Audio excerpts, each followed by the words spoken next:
Shalom Ibu Bapak Saudara dimanapun berada, kembali dengan penuh sukacita yang didasarkan dalam kasih kepada Tuhan, menjumpai Bapak Ibu Saudara melalui doa dan firman. Dan sebelum kita mendengarkan firman Tuhan, mari kita berdoa. Ya Tuhan, ya Allah kami pemilik kehidupan ini, Engkau yang telah mengizinkan kami hari ini menyatakan peran kami di tempat kerja kami masing-masing. Kami bersyukur untuk hikmat-Mu, untuk pengetahuan yang bersumber dari Tuhan, yang dapat hari ini kami nyatakan di berbagai peran kami. Dan saat ini, ya Roh Kudus, kabulkan kami dengan hikmat dari Tuhan, agar dimampukan membaca dan mengerti firman Tuhan saat ini. Di dalam nama Tuhan Yesus kami berdoa. Amin. Saudara, tema kita mengatakan firman Allah sumber otoritas kebenaran. Diambil dari Wahyu pasal 14 ayat 6-7 yang mengatakan, dan aku melihat seorang malaikat lain terbang di tengah-tengah langit, dan kepadanya ada Injil yang kekal untuk diberitakannya kepada mereka yang diam di atas bumi, dan kepada semua bangsa dan suku dan bangsa dan kaum. Dan ia berseru dengan suara nyaring, takutlah akan Allah dan muliakanlah Dia, karena telah tiba saatnya penghakimannya, dan sembahlah Dia yang telah menjadikan langit dan bumi dan laut dan semua mata air. Saudaraku yang terkasih dalam Tuhan, cerita dongeng yang pernah diterima menjadi kebenaran yang cukup lama, misalnya laba-laba. Sekitar tahun 350 sebelum Masehi, Aristoteles, filsuf Yahudi, mengelompokkan laba-laba itu sebagai serangga berkaki 6. Sejak itu selama 20 abad, orang mempercayai bahwa laba-laba berkaki 6. Tak seorang pun yang peduli untuk menghitungnya. Lebih daripada itu, siapa yang bisa menentang Aristoteles yang zaman itu sungguh sangat hebat. Kemudian pada waktunya datanglah Lamarck, seorang ilmu hayat dan pencinta alam. Ia meneliti kaki laba-laba. Ternyata kaki laba-laba bukan 6 tapi 8. Cerita dongeng yang selama ini cukup lama, berabad-abad, diruntuhkan karena Lamarck mau menghitungnya.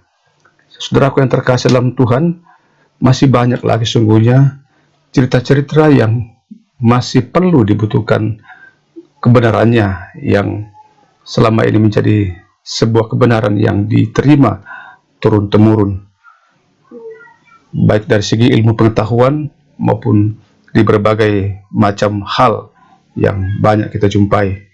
Banyak orang yang sudah mempercayai selama ini, walaupun tidak semua berakibat fatal karena ilmu pengetahuan, dan itu terus berlanjut.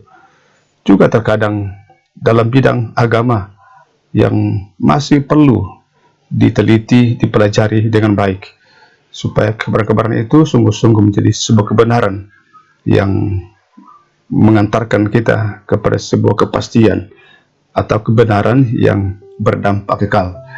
Saudara, tidak diragukan lagi bahwa Allah sajalah sumber otoritas yang terakhir, dan Alkitablah sebagai catatan firman-Nya. Di dalamnya kebenaran kekal tidak dapat diragukan dan tidak dapat berubah. Dengan mempelajari firman Allah, kepalsuan di bidang apapun yang sudah percaya berabad-abad lamanya akan nyata. Dalam firman Tuhan terungkap kebenaran yang sejati. Kitab Wahyu yang kita dengarkan saat ini mengingatkan kepada kita agar takut akan Allah dan muliakanlah Dia, karena telah tiba saatnya penghakimannya, dan sembahlah Dia yang telah jadikan langit, yang telah menjadikan langit dan bumi dan laut dan semua mata air. Ilmu pengetahuan yang kita miliki hanya akan menjadi sia-sia ketika ilmu pengetahuan itu tidak didasarkan dalam firman, atau tidak didasarkan dalam takut akan Tuhan. Takut akan Tuhan itulah permulaan segala pengetahuan dan hikmat yang akan membangun kehidupan ini lebat dari hari ke hari. Takutlah dan muliakanlah Tuhan, itulah hikmat yang sesungguhnya. Itulah pengetahuan yang berdampak kekal. Mari kita berdoa. Terima kasih ya Tuhan, Engkau mengingatkan kami kembali saat ini tentang kebenaran. Kami membutuhkan pengetahuan, kami membutuhkan ilmu, kami membutuhkan pengalaman yang baik. Tapi ilmu, pengetahuan, dan pengalaman yang baik itu hanya akan berguna dan memiliki dampak kekal kalau itu kami terima, kami pelajari, atau diterangi oleh firman Tuhan. Karena takut akan Tuhan, itulah hal-hal yang membuat kami mengenal dan mengalami kebenaran yang sejati. Dengan itu pula di mana kami berada, kami dapat menyatakan kebenaran-kebenaran itu sebagai kebenaran yang mengubahkan, kebenaran yang berdampak kekal. Terima kasih untuk kekuatan kesehatan yang Tuhan berikan. Beberapa saudara kami yang masih bergumul dengan sakit penyakitnya dan dalam usia lanjut, baik yang terbaring di rumah sakit, terlebih beberapa orang tua kami dalam usia lanjut yang telah cukup lama terbaring dalam kelemahan tubuh. Tuhanlah sumber hikmat yang memberikan kekuatan.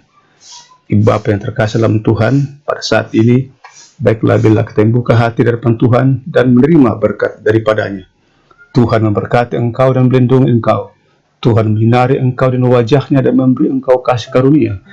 Tuhan menghadapkan wajahnya kepadamu dan memberi engkau damai sejahtera. Amin.